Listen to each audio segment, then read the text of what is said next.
everybody. Happy Wednesday. Happy Trades Lady Happy Hour Day. And welcome to the podcast where each week we celebrate women in the automotive trades and other blue-collar trades to shine a light on how many amazing women there are out there just killing it, generally being unnoticed, going under the radar, and getting little recognition for what they do and for the struggle that they go through every day just to do what they love. So welcome to Trades Lady Happy Hour Live. If you are new here, appreciate you tuning in.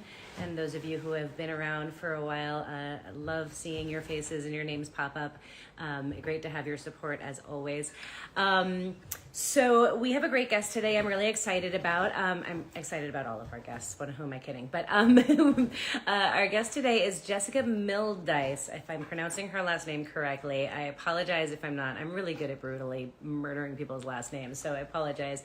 But she is an upholsterer, an automotive upholsterer, which is a skill I would love to have. She also does a lot of metal work. She does welding on all sorts of different materials, and she also does body work. So she's got a ton of great skill sets, but she's got a really interesting story as to how she came around to doing what she does, and it's always fun hearing people's backstories. I think particularly for women who don't often stumble across these career paths, right? A lot of young women are just not exposed to these career paths as options until they're older, quite often. And so it's really interesting to hear the different ways in which women find their way to the trades and fall in love with it. So I'm very excited to meet with Jessica. I've not met her in real life, so this is going to be fun. I want to give a quick thank you to our sponsors, Drive Time, for helping make this continue to be a podcast and a regular thing. It is one of the few things these days, especially during SEMA crunch mode, that kind of pulls me out of the craziness and the sleepless nights and the constant working to actually do something other than work on the Iron Maven all-female build. So I'm happy to be home for a brief moment. Our Wi-Fi is down at the shop, so had to come back home to do this, and the rest of the ladies are still plugging away on that car, getting her ready to go to SEMA soon, way too soon. But anyway, enough about that. I'm very excited to welcome tonight's guest. I'm going to see if she has joined the room yet, so bear with me one moment. Yay! Hi, Bogi. Hello, hello. How are you? Very good. Good to finally meet you. I know. I've been looking forward to talking to you. Me too. I'm bummed that we're just meeting online and not like in person, because we should be meeting at my shop with you helping out on this stupid build. Not stupid, amazing build. Amazing, all amazing builds. Build that's trying to kill me is what it is. You start out as friends and you end up sometimes not so much as friends. That is very, very true. What do you? But in the end, it all comes together. That's what they say, right? It's always like after the build is over that you get that moment to actually appreciate it and recognize it. But in the moment, like, I feel like, I don't know, maybe it's all of the trades. I don't know if you feel this way, but I feel like half of the time when I'm in the middle of a really big project, it's like beating your head against the wall, you're pulling your hair out, you're stressed to the max, and you're like, why do I do this? Why did I choose this career path? This is awful. I hate it. And then as soon as you're done with it and you finish, you're like, this is amazing. Yes, this is the best thing ever. I don't know why I stress so much. Exactly. It always works out. Yeah, they fight and they fight, but eventually they get together. Exactly. So you're hanging out in the shop right now, huh? Yeah, hanging out in the shop, stay after work, and hung out till podcast. Awesome. What you drinking? I got some Crown Royal Apple. Okay. Whiskey's one of my favorites. Okay, whiskey's one of my favorites, but the Crown Apple, I don't know. I don't know if I can. I don't know, girl. Doesn't it taste to like each their own. It really doesn't, you know. I don't like very sugary drinks, so fair wine, enough. whiskey, or White Claw. Okay. All right. That's interesting. All the W's. All right. I'm drinking electrolytes. So nice. Nothing really as exciting. All right. So, welcome to Trades Lady Happy Hour. Thank you so much for saying yes to coming and hanging out with me. Did I get your last name right? You actually did. A lot of people get my last name wrong. It's pronounced exactly how it's spelled, Mildice. Awesome. So pretty easy, but people think it's kind of complicated. Right? I love it. So you are in what part of the world right now? I'm in the south side of Chicago. So Okay. we're located in the south suburbs. I work at a wonderful shop named Carriage House Automotive Restoration, and we predominantly do classic cars only, and we're a full restoration shop. We do everything from small repairs to small, getting it ready to get back on the road and driving for car show season, or the big builds and people who want to get their cars fully restored. We do everything from just putting it back to stock, or we do a lot of concourse builds, which are very fun to do, putting it back to exactly the way it rolled off of the factory line back in the day. And we also do a lot of resto mods and some custom things. So Awesome. our mantra is making dreams reality, and we really try to envision that. So yeah, we're working on the south side of Chicago and doing just a little bit of everything. I love it. And I mean, you speak about it like it's your company. Is this your company? Not at all. This is not my company. No, we have a really wonderful president that he's very passionate about what he does, and he's so passionate about these cars, and he really, has created some magic, and just all of the talent that he has attracted and that we have here. There's so many talented people that work with me, and I've learned so much from them, and everybody's so forthcoming with sharing information and sharing skills. And it's just like it's well working gears, all departments coming together to create these beautiful builds and So make the customers' dreams reality. that is so fantastic to hear. It's rare. It's rare to hear that from employees. I think in general, to hear you talking about this company that you work for with such like passion and buy-in. It must be a pretty phenomenal place. It really is. I'm so lucky to be here. Have you? Is this the shop that you like went to when you first got into the industry, or is this a further down the line part of your? This is a little further down the line. So Okay. this is a bigger shop that is a pretty much full service restoration shop. And where I started was strictly an upholstery shop. Okay. And I have a pretty interesting story of how I got into upholstery. I initially didn't go out to do cars, but I've always had the dream of working on, especially classic cars. I've always had a fascination with the beauty of the classic cars, the style. They always say they just don't make them like they used to. All the chrome and the glamour. I've always been into the beauty of things, and I've always been a very artsy person and into the arts and finding the beauty in everything. That's what I've been all about. So I actually started my career in the beauty industry. After high school, I tried a little bit of community college, was kind of exploring what I was interested in, and I had interest in so many different areas. But my main thing is I loved making things beautiful, and what better than to go into cosmetology and help men and women feel beautiful about them, or feel beautiful themselves. And it really did kind of start a foundation for some of the skills I use in the shop today, which is kind of a cool thing. I was It's really into doing the artificial nails, and I've recently ventured into body work. It has been a phenomenal help in understanding the concept and the basis of the body working. Yes, you are not wrong. There's another woman who I know who also started her life doing competitive nail art, like same sort of Wow. thing, and then is now doing body work and excelling phenomenally at it. And it is interesting, that corollary. Like, I love your story, and I think it's so important to highlight. Like, we have these ideas of different trades and different careers that are meant for men or for women, and like there's so much crossover between them. Yeah. So There's so much much crossover. crossover. We had plenty of guys working in the hairstylist world, and they were fantastic. And I've been learning more and more about all the women that work in the automotive trades. For those who don't necessarily or aren't familiar with cosmetology or with doing nail art or doing nails, and why that crossover is there, like what are the similarities that you found in working in nails and in cars? Yeah, well, the biggest thing is, I always joke with the guy that's teaching me the body work. He's a very experienced body man, and he does phenomenal work. He makes laser straight cars.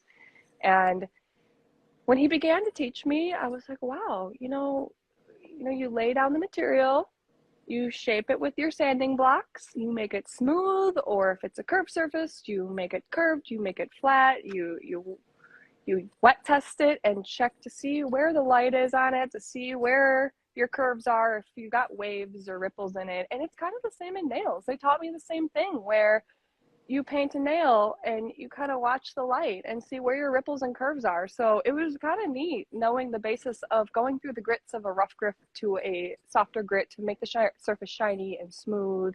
And, you know, I used to do it on the little nails, and now I'm doing it on the big flat surfaces of, you know, fenders of cars and roofs and hoods. It's so much fun to be Yeah. able to kind of come full circle. And, you know, I started in the beauty industry, but my underlying passion was always the cars. And now I've kind of evolved to using my talents towards what I'm truly passionate about. I love it. Where did the passion for cars originally come from as you were growing up? You know, it's kind of funny. I was the little girl that was more interested in playing with Hot Wheels cars than Barbies. I had a collection of Hot Wheels cars, and my best friend growing up was my younger cousin. And my younger cousin had this huge box full of Hot Wheels track. And we would make Hot Wheels track through the whole house. My parents' home has a lot of stairs, so we had so much fun making treks down the stairs. And I was always into collecting the more beautiful, classic-looking cars. Okay. And it kind of started a little bit of a Hot Wheels collection which I still have today. Nice. I have a Good. 4-year-old son, and he is very much enjoying some of my old Hot Wheels cars. I've shown Awesome. him the ones that go the fastest on the truck, but regardless, I've always been the girl that loved the cars, and I was always hanging out with my cousins and racing cars and stuff, but I never thought I'd land here. When I was growing up, I watched a lot of like the Chip Foose shows and the shows designing classic cars. And that was always what I was so into, is the transformation and how a car could go from looking the way it looked after years of wear and tear to, you know, they blow it apart, they take out all the things that need to be taken out that are bad, and restore it back to beauty and back to the way it looked back in the day, or rather back to a custom, cool, whatever the customer has in mind kind of thing. Yeah. So it kind of came from a love of cars as a child. And I never really had a lot of family members in my life that were into working on cars. I had a lot of friends growing up that were into cars, but I do have to say I have a cousin, Chad, and a great grandma from that side of the family. And my great grandma and my cousin Chad were always really into classic cars. Chad was always working on something in his parents' garage. And my great grandma, she drove this. It was a 74 Cutlass 442. She drove that till she was about 93 years old. Nice. It was the coolest hot rod, and she just loved her car. Coolest grandma. Yes, coolest great grandma ever. And then, and my cousin Chad was always working on cars, and, you know, it was just really cool to go over and see the things that they were doing. And, you know, great grandma would come over with her 442, and I was just enamored with just how beautiful it was and the loud noises of the exhaust. It was quite a loud car for a little old lady. That's amazing. She was a total badass. I totally want to be that little old lady when I grow up. Yes, me too. I want to keep my car forever and be that little old lady with that car that's still kicking ass. Yeah. Yes, that little old lady like pulls up in like this badass car, and everybody's like, "Oh, what's that?" And then an old 90-year-old gets out. I'm like, "That's what I want." Hi, it's me. Hi, boys. Still got it. Exactly. So when you were younger, did you had friends that were into this? You had some family members, in a sense, kind of more extended. But was it ever like do you have a sense of why you didn't pursue this earlier in your life? You know, there's always the pressure to go to traditional college. And everybody graduating high school feels that little bit of pressure of, oh, I should pick a college, I should go to college. But I was always very into like working with my hands in the shop classes. And I had taken welding 1 and welding 2. And I loved the shop classes. I thought about going in the trades and I really wanted to, but you know, I wanted to explore my options. I wasn't exactly sure how to go about getting into the car industry. And I could have probably gone and applied at a shop, but, you know, I decided to follow some of my other interests. I had so many interests, which is a good and a bad thing, because I liked so many different things in so many different areas. I really had to find my niche. And what I knew is I loved to make things beautiful. And, you know, that's kind of where I started with the cosmetology. But in the back of my mind, I was always thinking, man, it is a dream job to work on classic cars. Like in the back of my mind, that's always what I wanted to do. I love it. How old were you when you made the transition? Do you mind me asking? I was about 22 years old. Okay, so you were still Yeah, young in I was your still very young. okay. And how did this transition start? You went to cosmetology school, you go off, you start doing nails, you're making beautiful nails for people and you're doing nail art too, yes? Mm-hmm. So Yes, getting lots of nail art. So I had a client that owned a classic car upholstery shop, and they needed some help for, over Christmas time, just some office work help. So I got a chance to like get into the shop and work in the office and see what the guys were doing in the shop. And I was just absolutely enamored with what was going on. And I haven't talked about it yet, but I have a big background in sewing. I've been taking sewing classes since I was just big enough to wow. work a sewing needle. And with all my technical experience behind a sewing machine, and after seeing what the guys did and what they created, I'm like, I could do this. So I came to her and I said, I think I want to get out of the hair industry and try something new, follow something I've always wanted to do. And they were ecstatic. So I ended up learning from a man with lots of years of experience under his belt, getting ready to retire. And I learned from another young man too that was really good with some custom work and had gone to school for interior and upholstery. So I had a really great foundation. And I took the jump. I left the salon industry, which was kind of a hard thing to do because, I spent all this money and all this time going to this technical school and learning the skill. But when you learn a skill, if you keep up with it and keep practicing it, you don't necessarily lose it. So it's fun. My child and my fiance, they get very nice haircuts, but I'm retired from hairstyling because I've Okay. really found my home in cars. I love it. What taking that jump, like how you said it was challenging to do because of the time that you'd spent and the investment you'd spent. How like emotionally was that for you? I mean, did you hesitate? Was this a long decision making process, or were you like, oh my gosh, have to do this. This is a little crazy, but I'm going to do it anyway. Like, let's go. It was definitely a little crazy, but I have to do it anyway, kind of thing. Yeah. I I really wanted to take that jump, and I had that opportunity, and I was not going to let that pass up.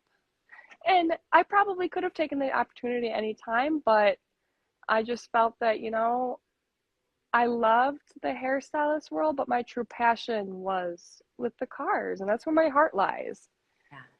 I So love I it. really, I really wanted to get into like making cars beautiful and seeing what I could do. I have a little bit of a background in welding, and I took some auto maintenance classes. I took two welding classes in high school, and had a lot of friends that were building project cars or building little race cars in their garages. So I had a lot of experience just kind of helping my friends build their stuff and assisting in their little garage projects. Yeah. So that's what really sparked me to continue to stick with it. And when I was thinking about leaving the hairstylist world, I'm like, it's nice, but there's more that I think I could fulfill my talents with. I had such a passion for welding and wrenching on things that, hair was fun, but I thought cars could be more fun. And I'm so glad I made the jump. Yeah, absolutely. It sounds, I mean, you're right where you're supposed to be, clearly. when I when feel at you home here. right when they kind of called you in for helping with office stuff, were you in the back of your mind like, oh, this is my chance, or was it just purely like you walked in and then once you were there, you're like, this is yes? It was more like, this is yes. Yeah. I thought it was going to be cool. And I thought it'd be neat to see what the guys did. But when I saw what they did, like, I could really do this. I know how to use a sewing machine. I know how to use some hand tools and power tools. And like, if they're willing to teach me and if they're okay teaching me, I would love to jump in here. So all right, so you go in to help with office work. How did you transition that with this shop? Like, okay, I know I'm here to help you with office things, but what I really want to do. I just bold as could be called her one day and said, I think I'm done with being a hairstylist. Would you and Mark be willing to teach me? I And love it. the rest is history. That's amazing. That is absolutely. How long were you with them? I was with them for about 5 or 6 years. Okay, And nice. then I was pregnant with my son and kind of got nudged out of the industry a little bit. But, Can you you always come talk to back to me about what you that? love. What was that? Can you talk to me about that? You got nudged out of the industry. Well, it's kind of a hard thing to talk about, but I am a survivor of domestic abuse, and I had gotten into what I thought was an okay relationship, but it really wasn't that. And he ended up, eventually I was living pretty far from the shop, and I was traveling a lot, and I was pregnant with my son and having some morning sickness, and I was pressured to quit the auto industry, and a lot of it was some underlying jealousy that I didn't see at the time. I didn't realize at the time. And eventually I was made to only work at a place with women. So I was told that if I wanted to work, I had to only work at a salon, that there's only women there. So I kind of got pushed out of the industry, and it was kind of a hard time in my life. I was young, wasn't making the best decisions, you know. I was pregnant at the time and kind of clueless of where I was going, and I kind of folded and gave in a little bit, which I really shouldn't have. I should have listened to my gut and stuck it out and said, no, I'm staying here. This is what I love, and there's nothing wrong with me working on cars. So it was kind of a tough time in my life, but after I had realized the mistakes that I made and moved back to my parents' house, kind of had a whole restarting of my life, and just it was kind of a strange time of just getting used to be able to doing what I want. And I started working on cars on the side. So through living at my parents' house, I started doing some small side projects, did a few little like motorcycle jobs, some motorcycle seats, and just some small things that I could handle in the garage. And eventually I ended up buying an upholstery sewing machine. And so I've kind of like grown myself in the garage and was kind of growing up my confidence again. And I found out about Carriage House. So I was kind of working some odd jobs, working some part-time jobs in retail at the time, living back at my parents' house, safe, happy, very well cared for, and getting my feet back under me. And after working the small odd jobs, I'm like, I want to get back into my career. And I was working on just doing cars on the side. Mm-hmm. And I heard about Carriage House. And one of the young men, his name's Kyle, he was one of the guys that taught me at the first place. Oh. He had recently moved to Carriage House. And him and the current boss of Carriage House reached out to me and said, you know, we have a new upholstery division and we have a lot of work and we need some talent. And Kyle had very kindly recommended my talents, which I was just floored. And the rest is history with Carriage House. I started here shortly after that. I kind of started part-time, eased my way into it. And as I could see what they're doing in the shop and what amazing group they have here and what talent, I'm like, this is home. This is really nice. So I slowly quit my part-time jobs and moved full-time to Carriage House. And I've been here at Carriage House for it's almost 2 years now. Okay, very nice.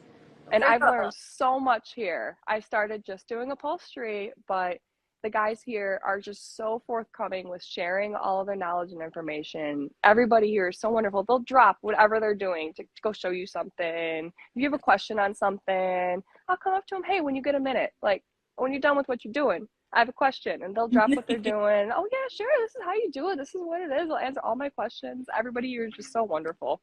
I'm very lucky to work around people that just want to share their knowledge and share their love of cars. Yeah, that's so wonderful to hear. That's the way it should be, and yet all too often it's not. I want to acknowledge you for your courage in sharing your story and being willing to share that and in getting out of it and doing what you needed to do to get back on your feet. And it's great to hear all of the things come back around and you find that strength and find yourself back in your passion. So grateful to see you out on the other side of that, and thank you for sharing.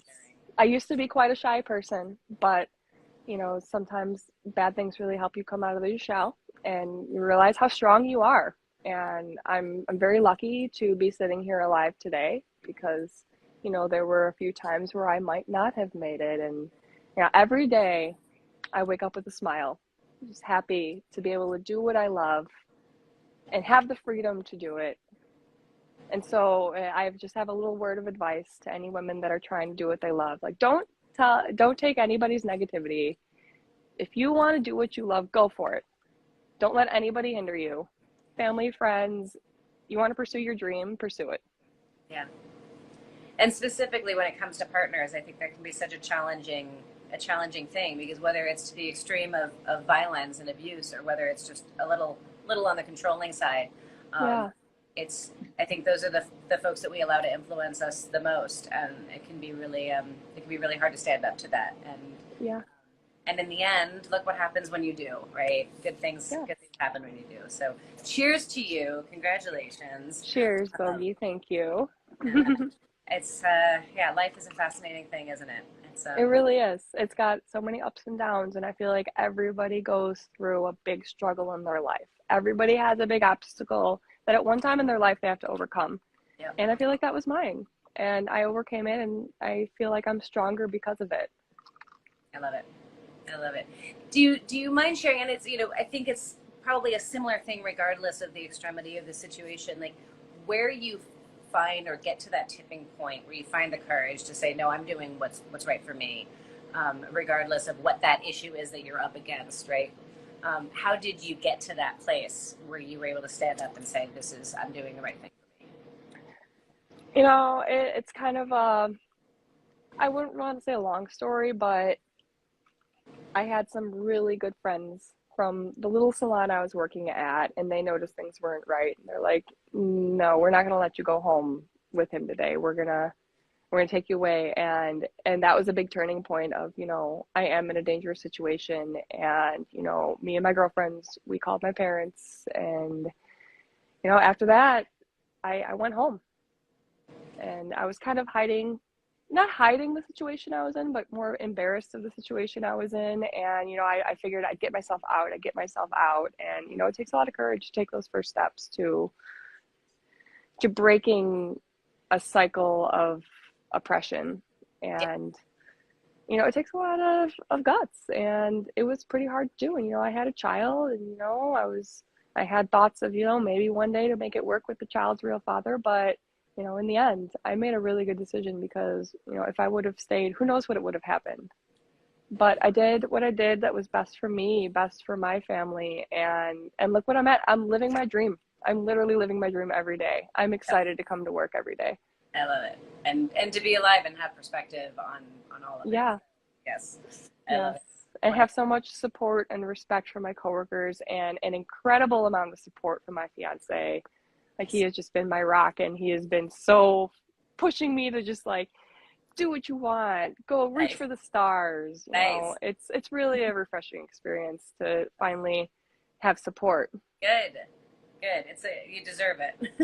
You Thank put your you. dues with the bad stuff. Now you get to do Yes.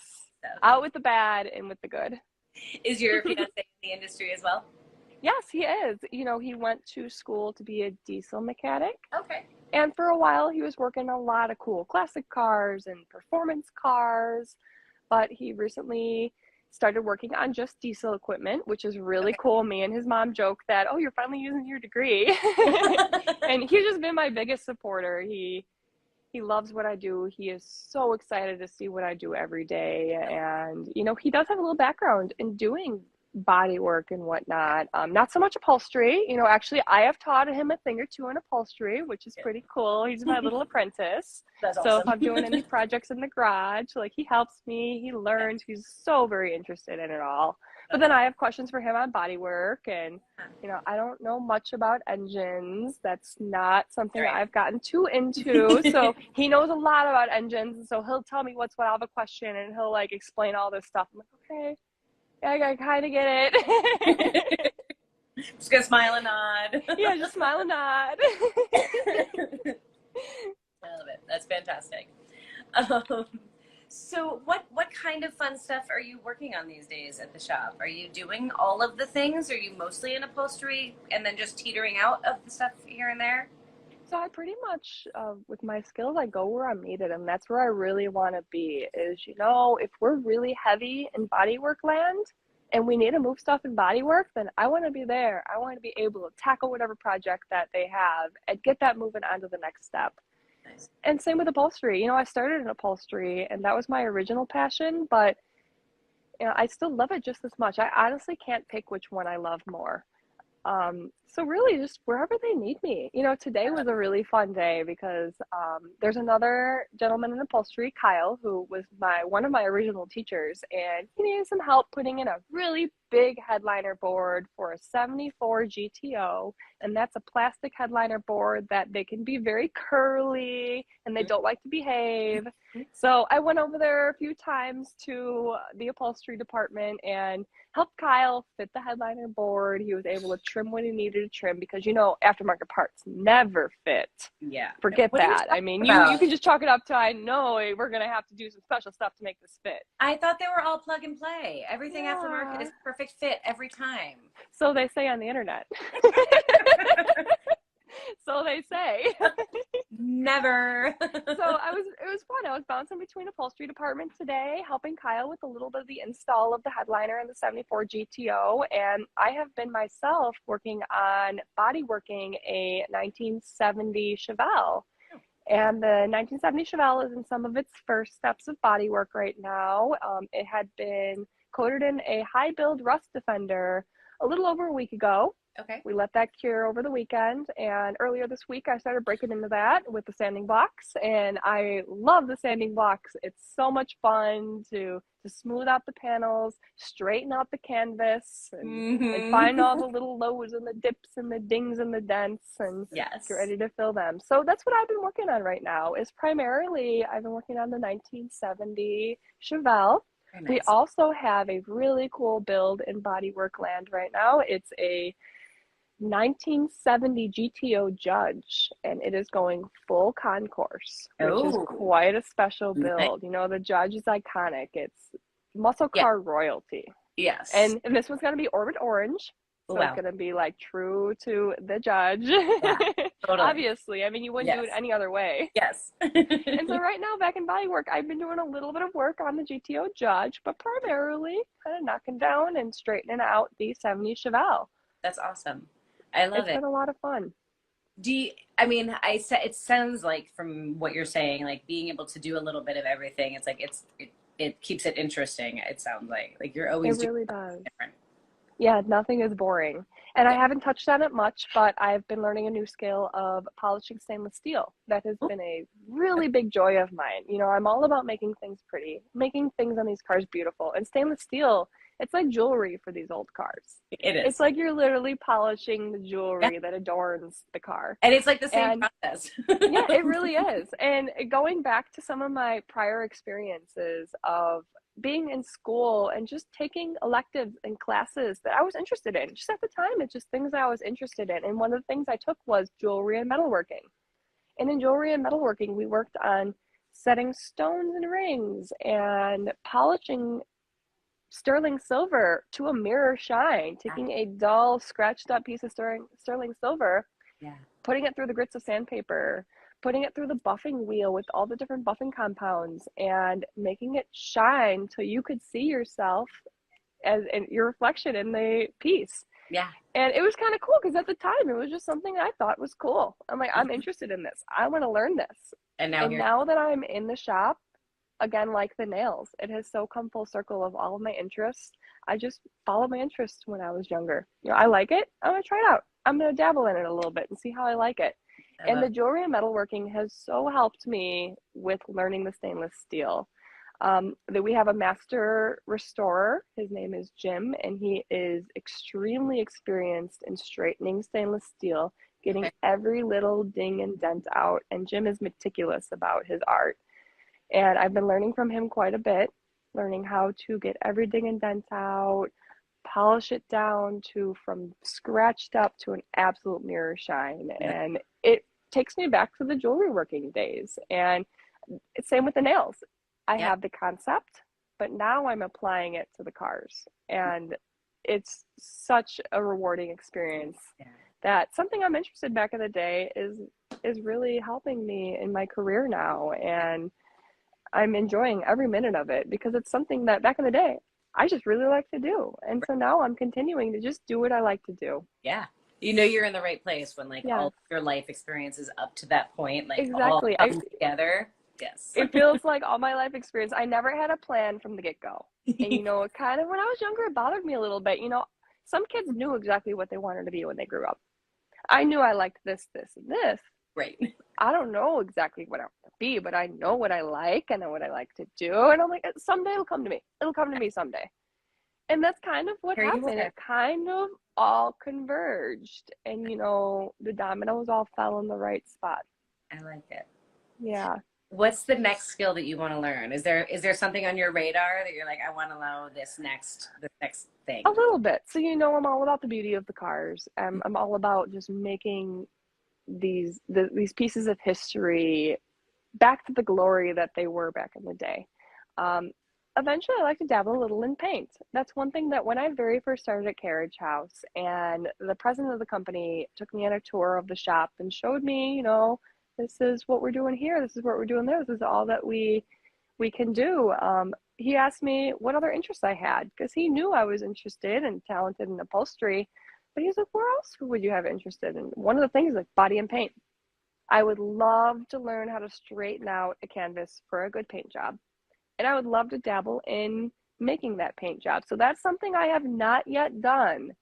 Even when it comes to spraying the rust defender or the primers on these bodyworked cars, I have been mixing primers and mixing it, which is kind of funny. It's kind of like mixing hair color. You put a few grams of this, a few grams of that, you mix it for the couple minutes till it's consistent, and I give it to my bodywork buddy. Here's your few cans of rust defender all mixed up for you.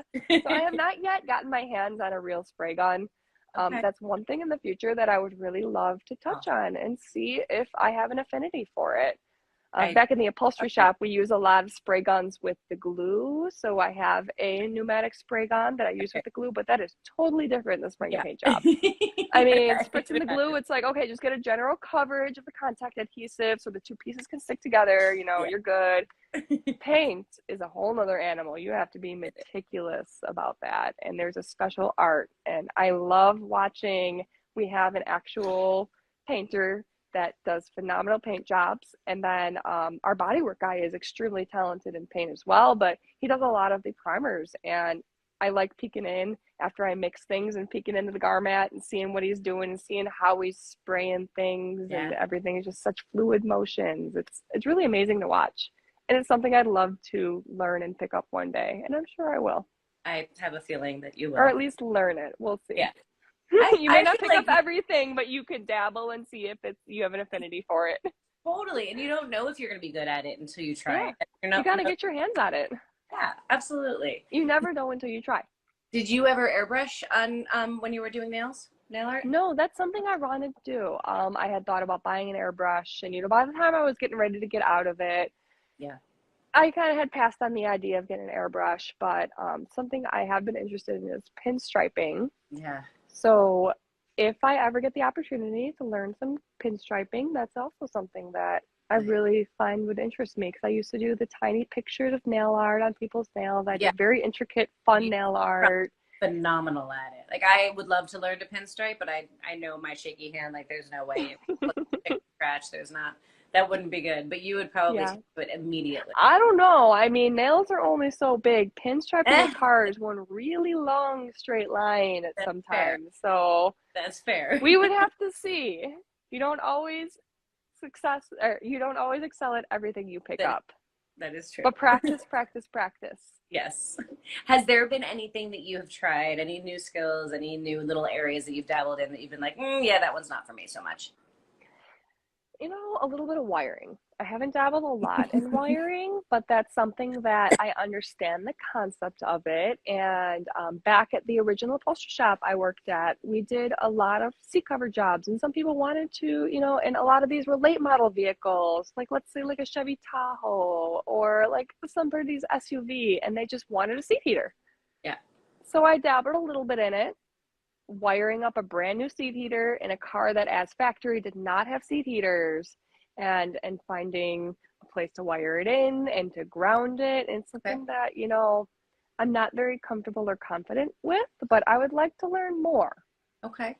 We just got to get you in the side of like loom building, because when you're building the wiring harness, like that's about making it beautiful, right? Like there's some There's some guys I follow online that make these like just incredibly ridiculously beautiful wiring setups. You're like, that's Oh art yeah. right there. It's not Oh, even I about see the it here. electricity, right? Like it's art. Really funny story. So at our shop, we have gotten quite a few vehicles that, came from other shops and, not for any bad reasons, but, the customer brings it to us in a partial build state. And, there were a couple cars. There was a 57 Nomad, and the Chevy Nomad was absolutely beautiful. It was kind of halfway done, halfway through, getting ready to roll on the road. But the wiring was just everywhere and so messy. And we have this fantastic assembler, Chris, that he works magic. He waves his magic wand, and I don't know how he gets these wiring harnesses to look so beautiful, but he untangled the mess that was the Nomad. And, by the end of it, by the time it came to interior land, I'm like, wow, everything looks so nice and pristine and clean. And we covered it with the carpet in the center console, and it wasn't a mess of wires. I'm like, how do you make sense of all this? It's something that just amazes me of how you can figure out what wires go where, and that's something that's a bit over my head right now, and in the future maybe I'll learn, but right now I just admire the talent of the guys that have the patience to go through all of that, You because have such gosh, a patience is the biggest thing with that. It very well. I mean, with all of it, right? I mean, it's all patience and being meticulous, and that's what differentiates the okay from the good from the great, right? Like knowing the Yeah. skill and being excelling at it, I think comes down to that meticulousness and that patience and that attention to detail. And Yeah, so, yeah, absolutely. in every aspect of the cars, attention to Mhm. detail is top notch. Yep. 100%. I love your attitude and your perspective. I'm like, for reals though, are you always this happy and like excited to be at what doing what you're doing, or do you have bad days too, like the rest of us?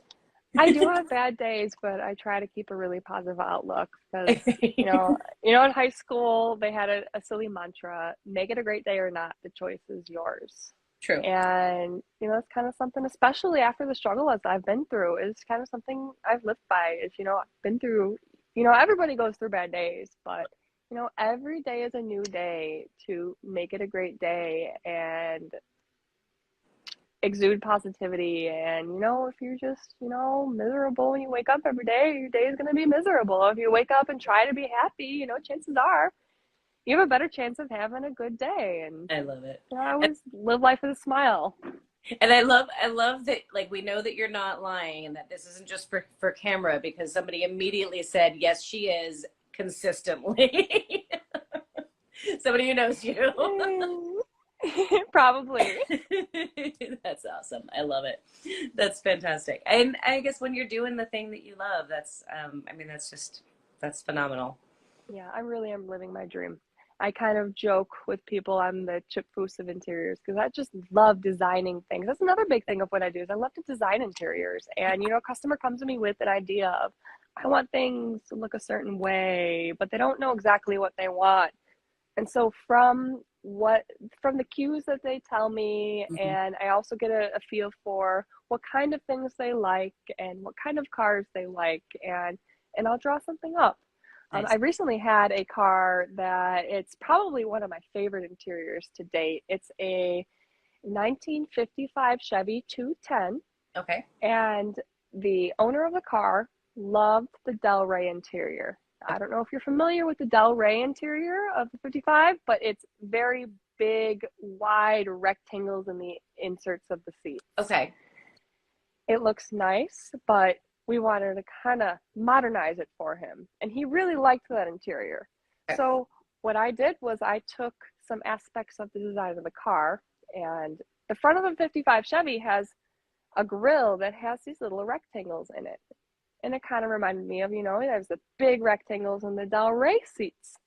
So what I did is I scaled down those rectangles to kind of mimic the grill. So there was a flow from you're looking at the front of the car and you see the Oh, grill and you kind of look at the seats and the inserts of the seats. Kind of nice. mimic that grill, yet it had the style of the Del Rey that our customer really liked. And he was floored. So I've just been having such a good time That's awesome. designing things and creating these new style of interiors and seeing what the customers like, what they don't like, and That's You know, super. from sewing for some years, I know certain angles or certain corners don't sew nice. So Right. I've kind of gotten over the years to know like, oh, I can't do that a certain way because Yeah. like it'll wrinkle, and I know it'll wrinkle. I have to do it another way because it won't wrinkle this way. It's been so much fun. That It's is awesome. really from the last shop where it was a lot of just repair the hole in the seat or, you know, switch out to new seat covers. To here we're doing so much custom. So much that it's like what the customer is envisioning, we're bringing to life, and it's such a joy. I was going to ask you that, so thank you for answering it for me. Was whether you liked the custom or the restoration more or less, but it sounds like custom is definitely it speaks to Yeah, the artistic side. you know, it's very fun doing a nice seat cover job where there's pre-made seat covers. You take off the old, you put on the new. That's fantastic in its own way, but physically creating something from scratch is a whole nother level. You know, a lot of these seats that, and if you look on my Instagram, I do have a couple of before and afters where, you know, a lot of times we'll take an old seat that has a lot of rips and tears in it and we'll take chalk and we'll draw with chalk and we'll draw different concepts, different ideas, and then we'll put it out on paper. And, you know, it's kind of cool to see it drawn on chalk, and we can easily wipe off certain lines and redo certain lines and kind of easily adjust things and see it in real life. So I do have a couple pictures like that on the Instagram where you can go ahead and check out just some progress type of photos. But I love creating something from scratch and taking something that's basically disintegrated into almost nothing and using my tools to recreate it the way it should be, but also with a custom style. And a lot of these seats, I'm sure you've seen cars that come in with seats that are just destroyed. Like the foam is Oh yeah, gone, the material is totally. gone. And so there's a really fun, unique process of how we build that back up and make patterns to make the seat cover fit true. A lot of Okay. times when a seat is pretty much gone, or if we're changing the contours of bolsters on the seats or changing the shape of the seat in general. I have the Chevy Nomad we did was a really cool transformation where we took, I think it was like a 1997 Chevy Tahoe seat, and we cut down the foam and made it a much sleeker look, but it was the same seat frame. We just Okay. chopped down the foam, made new patterns, and completely revamped the seat. So it's a lot of fun to kind of customize the seat. And when you're making patterns in upholstery, use a lot of plastic, a lot of cardboard. I mean, I've seen some of your stuff where you're using cardboard Great. to make the hinges on the hood of the Yep. Maven. All the things. That was just amazing for me Right. to see. I'm like, yes, we do so much of that with the cardboard. That It is is, good to see. you build it in your head, and then you Yep, build it on paper, and then you build it in cardboard, and then you build it in metal, fabric, whatever it is, right? You build it yep. in the actual thing. But yeah, no, gotta love cardboard mock-ups of things. Oh yeah. Oh, we save all of our plastics. We're actually so thrifty at the upholstery shop because from cardboard to plastic wrap that we get from shipments and stuff, we save all of it. Because when we're making patterns, we have a bare foam of seat that we custom contour the seat. Wow. We'll take packing tape and plastic, and we take these plastics from shipments we had received from seat covers or shipments from anything. We save and we hoard all that plastic and we use it to make our patterns. It's not hoarding if you're using it. At least that's what Exactly, it's I tell my recycling. family friends that are concerned about my hoarding. I'm not actually a hoarder. Never But I do hoarding like if it's car parts, right? right? It's not hoarding if it's car parts or if you can use it to make car parts, right? Yes, exactly. We need your help on this car with these seats. Did you hear what we did with the seats? No, I didn't hear quite what you did. The last We update were I had kind of seen was the hood hinges and the body working you guys are doing. so we're using the big car, the S60 seats in the little car, and the little car is way too narrow. Mm. So we cut them in half, like the whole frame, cut them in half and took 2 inches out of them and welded them back together. And so now we need custom foam or a way to make the factory foam like not separate, because we cut it in half too and took 2 inches out of that. So we need you to like come and make our new seats for us. It's the perfect challenge for you. That sounds fun. I do like making custom seat foam. You know, I have a fantastic tool for custom seat foam. It's called a Cuisinart electric knife. Seriously? I got it from Target. Yes. It's my favorite tool for cutting foam. I So love I it. just have this little, like, it's turkey carving knife. And, what's really fun is finding unique tools that will get Yeah. the job done. It doesn't always have to be a tool from the hardware store. No, definitely Like, not. anything that will efficiently get the job done and, you're happy with the result in the first try. This foam saw, I just slice through the foam, make the contours, the I love it. bolsters. I do have a post on my Instagram, which is a really cool build. We had a customer with I believe it was a 1970s Cuda Okay. that came through, and he wanted the original seat was very flat. So the original seat design, there were some bolsters, but it was a very like flat design from the backrest to the cushion. And the customer really wanted a rally feel. So he really wanted something that was bolstered up on the sides to feel like he was in kind of a race car Okay. seat. And we did that. We Nice. bolstered up the sides pretty high with the foam. And if I didn't have that foam saw, I would have been at it for a lot longer. All right.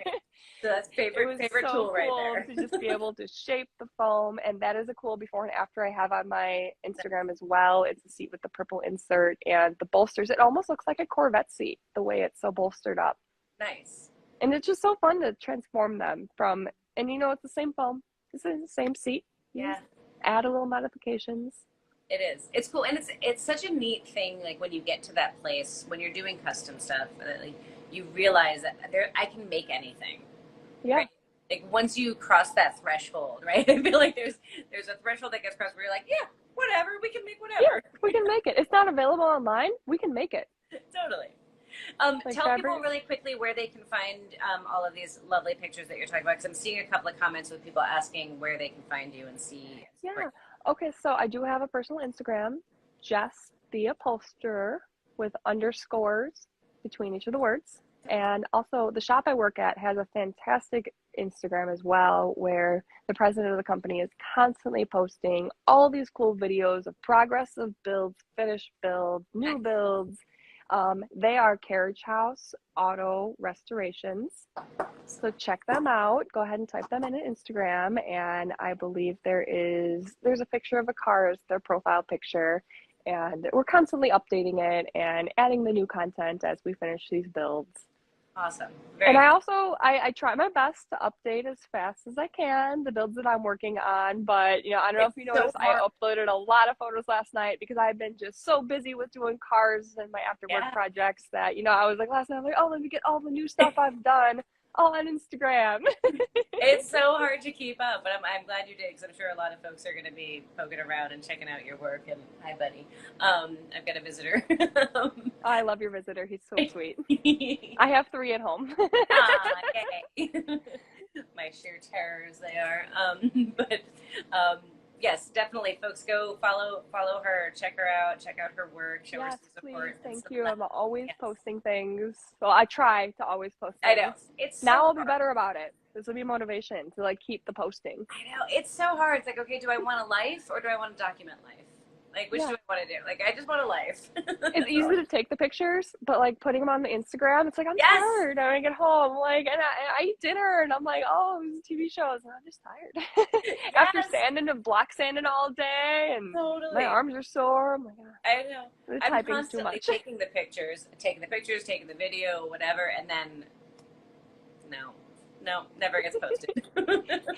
It'll get there like 10 photos in one night. Totally. It's I'll just hard, have the man. It's motivation to post hard. like a good chunk of them. It's hard. It is. The work is fun and easy. The posting is the hard part sometimes. Exactly. Exactly. All right, we have amazingly run out of time already. Really? You're kidding me. That went by this fast. I know. It's like we've got 5 minutes, 6 minutes left. So Okay. yeah, crazy. I had so many other questions for you. Like I don't even know how what to rush in and do at the last moment here. Hit me with anything.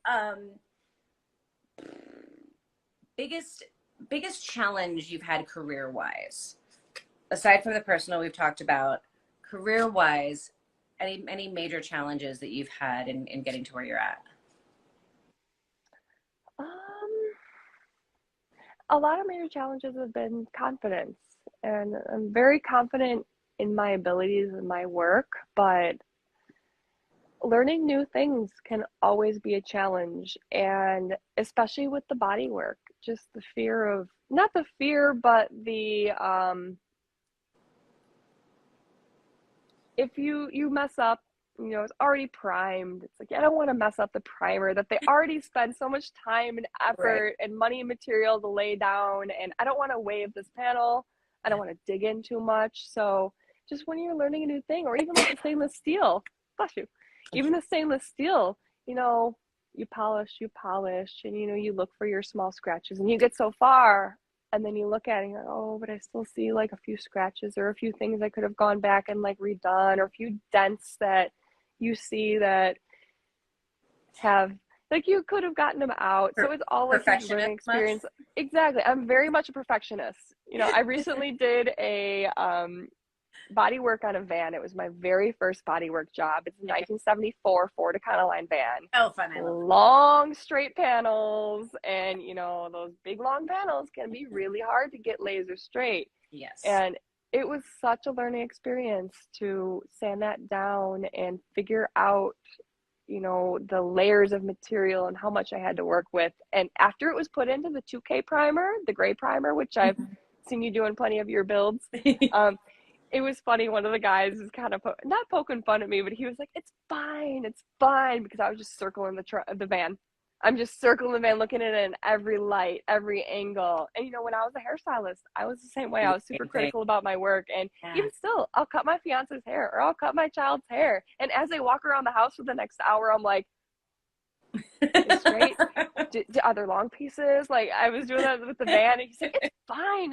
It looks great. And so that's probably kind of my hardest thing, is I'm very meticulous of my own work. And especially when it comes to learning something new, I really want to keep an eye on, am I doing it right? Am I taking too much material off? Am I using the right tool? So I joke with the guys, hey, I got a stupid little question for you. And they're all so great. And I'm joking when I say stupid question, because there's no such thing as a stupid question. The only stupid questions are the ones you don't ask. Yep. But it's kind of an inside joke. It's like, I give this stupid little question. Like, should I cut in this a little further? Or should I use like a different tool when I'm like sanding this certain area? Or when I'm doing upholstery, like, should I use this material or that material? So, and everybody's just so wonderful. A huge word of advice. One of our master restorers at one time, I was thanking him for teaching me a lesson on straightening stainless steel. And I tell Jim, I go, thank you so much for taking the time out of your own project to teach me this.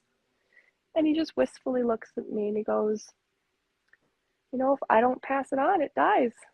And it's so important to pass on the information, especially with these old cars. The people that know how to work on them are getting fewer and fewer. So it's really important for people to be generous in sharing their information and their skills. And for all women that want to get into this industry, all men that want to get into this industry, anybody that has dreams of creating or doing anything, just ask your questions. There are no dumb questions. Absolutely. Just follow your dreams, and you're gonna mess up, and when you mess up, you learn from it. I've learned from the places on the van that I dug in a little too deep and I had to build it back up with Bondo. When you're new, it'll happen. Totally.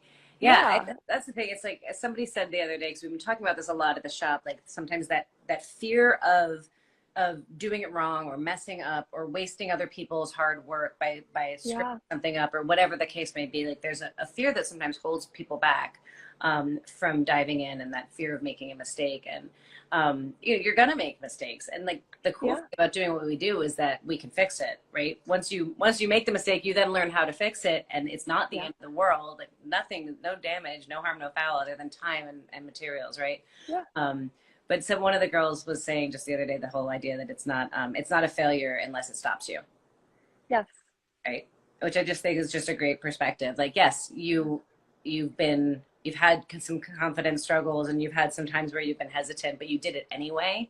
So it's a whole get back on the horse thing. Yeah. You fall off the horse, get back on, keep doing it. Yeah. You're going to learn. Every time you get knocked off that horse, you learn something from it. And it's through those mistakes that you learn what not to do and what to do, and you grow, and you need those mistakes to grow.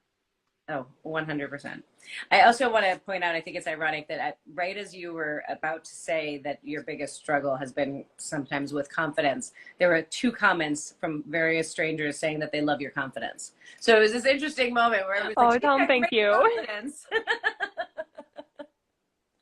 You know, I've never done anything like this. I was honestly really nervous to do this podcast Oh my God. interview. I don't know if you know, I was on one episode of Garage Squad where I just kind of, there was a few minutes of me throwing a convertible top on a car in Garage Squad, but I had no speaking, no Okay. nothing. It was just, you know, I was just kind of on camera, and it was an amazing experience. That's Such awesome. fantastic people. Yeah. But I was kind of nervous. Like, I get to actually like speak and talk about my experiences and my journey through this industry. Not And seem so nervous just at all. thank you, Bogi, for everything. You know, you've Thank made it so easy, and you. I don't feel as nervous now. Good. It doesn't show. You did not appear nervous at all. You're very eloquent. You're very well spoken, and I do so appreciate your attitude Oh, and your. let me hide my script now. No, there's no way that was scripted. No way. You're, you're wonderful, and I so appreciate your sharing your story and your struggles, and also how your attitude and is really what has brought you to where you are now, and your eagerness. And I think the thing that you said right at the end of talking about the gentleman who was sharing his talent with you about stainless, right, is not just that he was willing to share with you, but I think so important that you thanked him, right? Because Yeah. that is this important piece of it too, right? We need the older generation to teach, but we also need the younger generation to be grateful for the lessons that they're being handed. And I can tell the reason why everybody is so helpful in your shop is not, it's because of you. Like you bring that out and you allow that to happen, and your gratitude and your positivity is why everybody's so wonderful to you. So I hope you own that and know how beautiful of a spirit you are. Thank you. I'm so thrilled that you came and joined me for this. Everybody who tuned in and watched, I'm so thrilled that you guys came out and paid some attention and hung out with us for an hour and got to hear Jess's story. Make sure you go check out her Instagram page, both Jess the Upholster _ and Coach Carriage House Auto Restoration. Carriage House Auto It's a long one. I will make sure I put that in my description. I will get it right. I promise, Girl Scouts honor. So I'll get those both in the description. So definitely go check her out and support her and see what other fun adventures and skill sets she gets to learn along the way. And thank you so much. I truly appreciate you. You're wonderful. Everybody at home, thank you guys so very much for tuning in. Thank you, everybody who watched and listened to all my stories. And thank you, Bogi, for inviting me to a Wednesday happy hour. I was so happy to share my story, and I just hope that I can encourage anybody, man or woman, to pursue their dreams and, you know, just follow your dreams. That's what's important, because, you know, work, you can go somewhere and work where, you know, you're just okay with it, or you can go somewhere where you work where you love what you do every day and you love going there every day. And, you know, I'm very lucky to have that. Absolutely. You made it happen. So it's not just luck. You made this life for yourself, and it's a good one. So congratulations. Yes. And I'd love to, if you were ever in Chicago, I know you film with Garage Squad a lot, you are more than welcome to come see the shop, Bogi. I would love to actually have a drink with you. Hang out and talk some cars for a bit. Yes. Something other than electrolytes. Next time we're having a drink together, it's going to be bourbon. Okay. Yes. Oh, you know, I love my whiskey. Yes. Awesome. I love it. All right. Well, you have a fantastic rest of your evening. Everybody at home, thank you guys so much. Come back next week. Thank you, guys. Yeah. Come back next week for another great episode. Meet another amazing tradeswoman. And until then, be good to yourselves, be good to one another, and have a great evening. We'll talk soon. Yes. Bye, everybody. See you later.